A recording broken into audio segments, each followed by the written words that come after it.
égale projet adopté, sauf si l'une des deux motions de censure annoncées par la droite et par la gauche était votée par une majorité de députés, ce qui est hautement improbable. Les syndicats sont tous extrêmement remontés contre cette utilisation à venir du 49.3. Même le négociateur de la CFDT, Frédéric Sève, regrette cette précipitation. C'est une forme de constat d'échec, c'est-à-dire que le monde politique a du mal, depuis le début de cette réforme, à s'emparer de ce sujet sur le fond, à débattre véritablement des enjeux de cette réforme.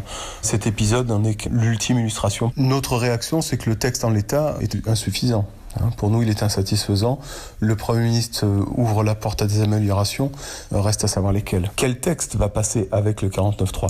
Si c'est le texte initial, alors vraiment, ça aurait l'air d'un passage en force. Si c'est un texte amendé, ça peut se rediscuter, mais il faut voir jusqu'à quelle hauteur il est amendé et dans quel sens. Frédéric Sève, secrétaire national de la CFDT, au micro européen d'Élise Dangean. Et je vous rappelle que dans 40 minutes, Yves Verrier, le numéro 1 de Force ouvrière, nous donnera son sentiment suite à cette annonce d'utilisation à venir du 49.3.